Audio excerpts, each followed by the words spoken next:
8월 12일 큐티 하겠습니다. 주기도문 하겠습니다. 하늘에 계신 우리 아버지여, 이름이 거룩히 여김을 받으시오며 나라의 임하옵시며 뜻이 하늘에서 이루어진 것 같이 땅에서도 이루어지이다.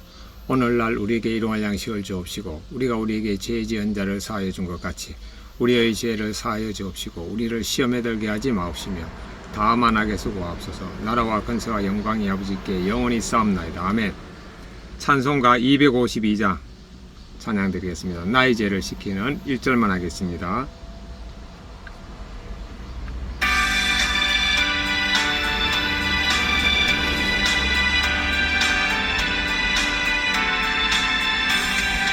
나의 죄를 씻기는 예수님 피밖에 없네.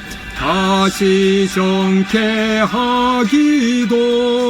예수님 피밖에 없네.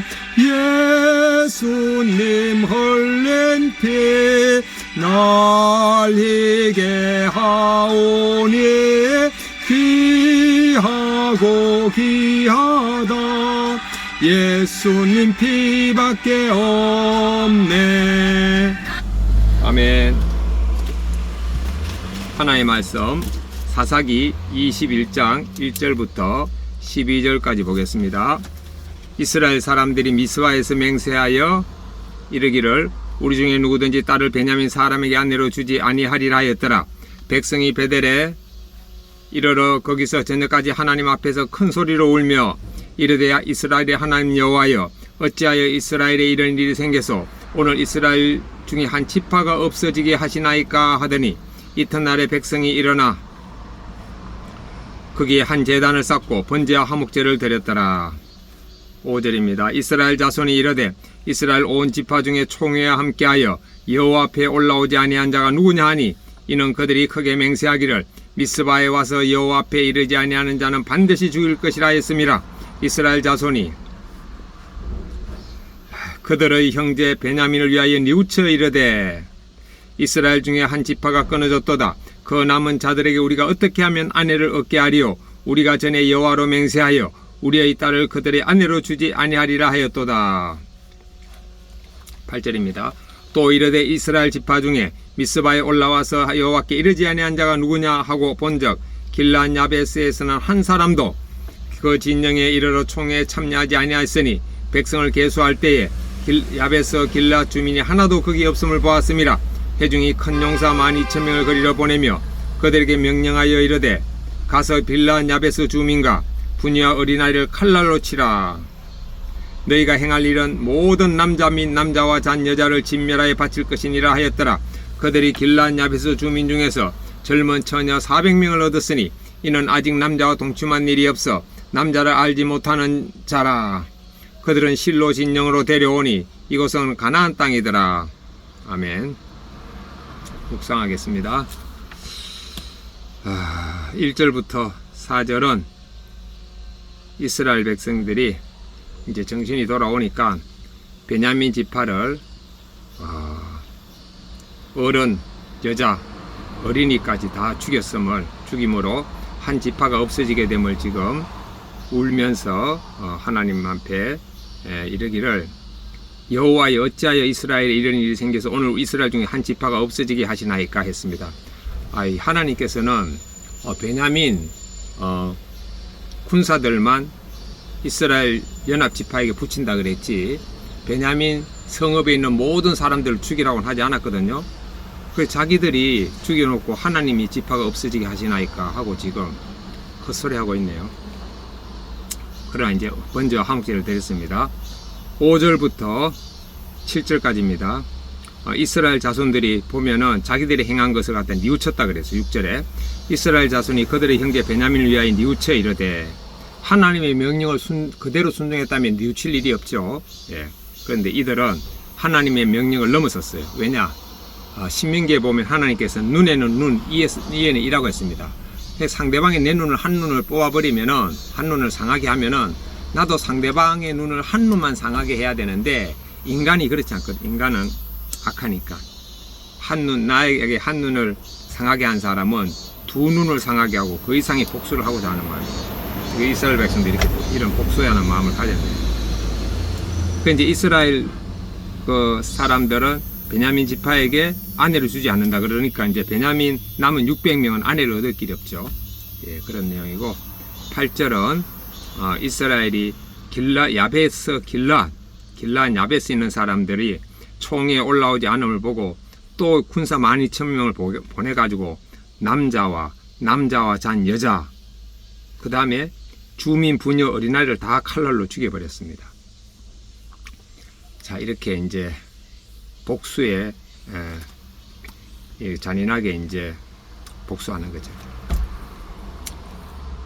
적용입니다.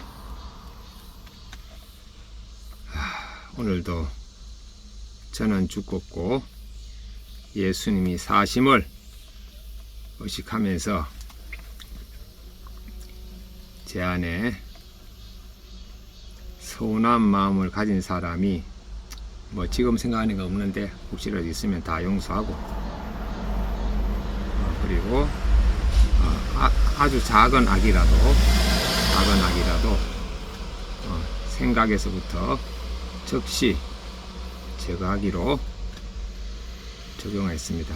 특히 어제 유튜브 보면서 시간을 낭비했는데 오늘은 유튜브를 삼가기로 적용했습니다. 자, 1절부터 4절 보겠습니다. 미스바에서 이스라엘 백성, 이거 본문 해설입니다. 큐티인에 나오는 거. 미스바에서 이스라엘 백성은 자신들의 딸을 베냐민 지파에게 아내로 주지 않겠다고 맹세했습니다. 그러나 그 결과로 한 지파가 사라질 위기에 놓이자 슬픔과 후회를 느낍니다. 그래서 그들은 베델에서 큰 소리를 울며 하나님께 나아가 번제와 화목제를 드리며 회복의 길을 구합니다. 정의를 세우려던 자신들의 맹세가 도리어 공동체 상처를 남기고 갈등을 초래한 사실을 깨달은 것입니다. 이렇게 내 죄를 깨달으면 하나님 앞에서 새로운 방향을 모색하게 됩니다. 나는 결정의 순간마다 하나님의 뜻을 구합니까? 결정의 순간마다 과거에는 그렇지 못했는데 이제 구하기로 결단합니다. 5절부터 7절입니다. 이스라엘 백성은 베냐민 지파가 멸절될 위기에 처한 것을 깨닫고 이를 해결하고자 대책을 모색합니다. 이스라엘 총회에 참석하지 않는 지파를 찾아 그들을 죽여 문제를 해결하려고 합니다. 그러나 야베스 길라 학살을 만들어내는 또 다른 갈등과 어려움을 초래할 뿐입니다. 그러므로 성도는 공동체 회복에 앞서 인간의 생각이 아닌 하나님의 뜻과 방법을 구해야 합니다. 나는 공동체의 상처를 해결하고자 하나님께 무엇을 의뢰하고 있습니까? 저는 지금 기도를 하고 있습니다. 기도. 가장 가까운 공동체는 우리 가정을 위해서 제가 기도를 하고 있습니다. 8절부터 12절. 이스라엘은 미스바 총회에 불참한 야베스 길라 주민을 심판합니다. 그리고 그중 남자와 동침하지 않은 처녀 400명을 베냐민 남자들에게 줍니다. 이는 베냐민을 구하려는 인간적인 방법이지만 잔혹한 진밀로 인해 또 다른 비극을 낳고 맙니다. 이처럼 하나님의 정의와 인간의 방법이 엇갈릴 때 진정한 회복은 이루어질 수 없습니다. 성도의 삶의 무죄를 만날 때 하나님의 인도하심을 따라야 합니다. 거기에 참된 회복의 길이 있습니다. 나는 하나님의 정의를 실현할 때 그의 방법과 인도하심을 따릅니까? 하나님의 정의를 실현할 때 예수님을 의식하겠습니다. 기도하기. 공동체의 상처와 분열 속에서 회복과 화해를 이루어가는 지혜를 주옵소서. 하나님의 방법과 사랑을 따라 정의와 은혜를 실천하게 하옵소서.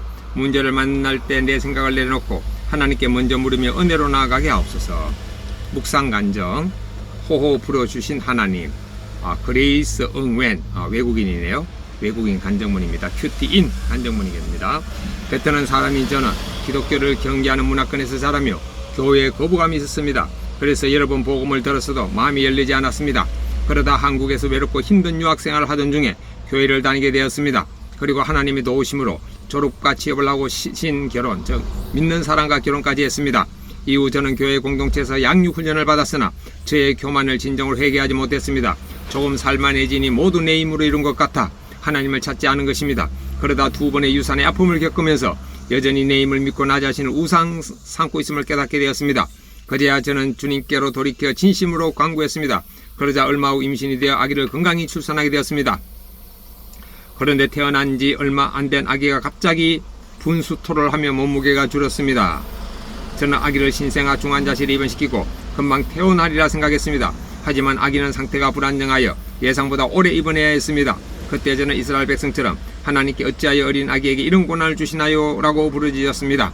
그러다 말씀을 묵상하며 임신 초기에는 불안해서 하나님을 찾다가 점점 안정되자 또다시 제 소견에 오른 대로 출산을 준비한 것이 떠올랐습니다. 아기가 중환자실에 입원하는 사건이 없었다면 저는 여전히 아기를 제 뜻대로 키웠을 것입니다. 이후 아기는 긍휼히 여겨주신 하나님의 은혜로 상태가 호전되어 수술을 받지 않고 퇴원할 수 있었습니다. 육아로 정신이 없고 경제적 어려움으로 불안할 때도 있지만 하나님을 믿으며 말씀과 기도로 엄마의 때를 지혜롭게 보내길 소망합니다. 적용 1. 날마다 말씀을 묵상할 때 하나님께 감사 기도를 드리겠습니다. 적용 2. 매일 아침 아기와 함께 새싹 큐티인으로 큐티하겠습니다. 아멘. 예, 오늘 적용을 다시 한번 확인하겠습니다. 저는 죽고 예수님의 사심을 의식하면서 제 안에 혹시 서운한 것이라도 있으면 다 용서하고 작은 악이라도 생각에서 나타나는 즉시 제거하고 적용하겠습니다. 특히 유튜브에 시간 낭비하는 것도 이것도 진짜 악한 것임을 믿습니다. 어제 유튜브에 절제 못했는데 오늘은 상가기를 적용합니다. 그리고 예수님 포도나무하고 저는 그 안에 붙어있는 가짐을 의식하면서 오늘도 살아가겠습니다. 아멘.